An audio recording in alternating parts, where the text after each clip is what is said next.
সোমবার নেতাজি ইন্ডোর স্টেডিয়ামে চাকরিহারাদের সঙ্গে দেখা করেন মুখ্যমন্ত্রী মমতা বন্দ্যোপাধ্যায়। সেখানে তাদের উদ্দেশ্যে বেশ কিছু বার্তা দেন মুখ্যমন্ত্রী।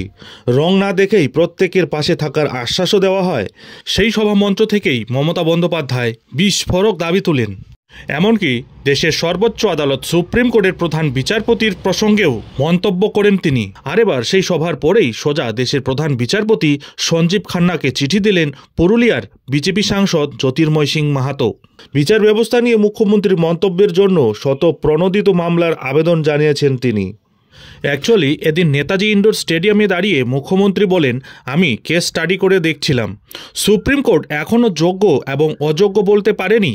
চাকরি দেওয়ার ক্ষমতা নেই, কেড়ে নেবেন না। মুখ ও মুখোশের পার্থক্য বুঝতে হবে। এদিন ইন্ডোর স্টেডিয়ামের সভা থেকে 2016 সালের এসএসসির সম্পূর্ণ প্যানেল বাতিলের রায়ের পিছনে কোনো খেলা নেই তো? প্রশ্ন তোলেন মমতা বন্দ্যোপাধ্যায়। টেনে আনেন দেশের প্রাক্তন প্রধান বিচারপতি DY চন্দ্রচূড়ের প্রসঙ্গও। মুখ্যমন্ত্রী বলেন, গত বছর ভোটের সময় দুর্গাপুরে মিছিল করছিলাম। কলকাতা হাইকোর্টের রায়ে স্থগিতাদেশ দিতে আমরা সুপ্রিম কোর্টে আপিল করেছিলাম। বিচারপতি চন্দ্রচূড় তা করেও দিয়েছিলেন। তবে বিচারপতি চন্দ্রচূড়ের অবসরের পর আরেকজন প্রধান বিচারপতি এলেন। যোগ্য অযোগ্য না দেখে প্যানেল বাতিল করে দিলেন। এই রায়ের পিছনে কোনো খেলা নেই তো? এদিন চাকরিহারাদের সঙ্গে সভা থেকে মমতার এহেন মন্তব্যেরই বিরোধিতা করেছেন পুরুলিয়ার বিজেপি সাংসদ। ইতিমধ্যেই শীর্ষ আদালতের প্রধান বিচারপতিকে তিনি চিঠি লিখেছেন।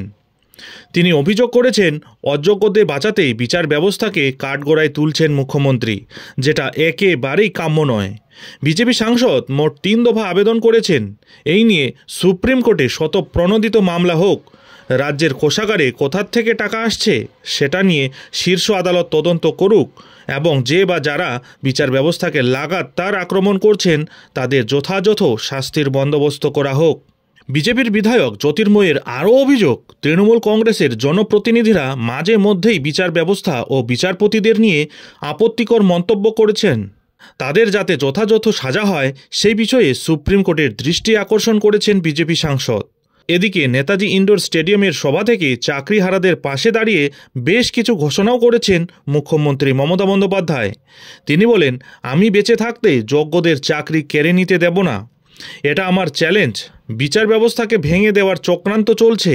এরপরেই জানা যায়, যতদিন না অবধি নতুন নিয়োগ সম্পূর্ণ হচ্ছে ততদিন পর্যন্ত চাকরিহারা যোগ্য শিক্ষকরা কাজ করুক, এই আর্জি জানিয়ে সুপ্রিম কোর্টের দ্বারস্থ হয়েছেন মধ্যশিক্ষা পর্ষদ। এখন দেখার বিষয় হলো, চাকরি বাতিলের নির্দেশের পর সুপ্রিম কোর্ট মধ্যশিক্ষা পর্ষদের এই আর্জির পর কী পদক্ষেপ নিতে চলেছেন।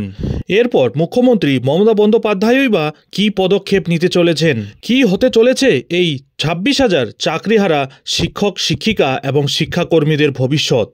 নজর থাকবে সেদিকে। যাই হোক, এখন এখানেই শেষ করছি। এই ধরনের পরবর্তী গুরুত্বপূর্ণ আপডেটের জন্য অবশ্যই চ্যানেলে চোখ রাখুন।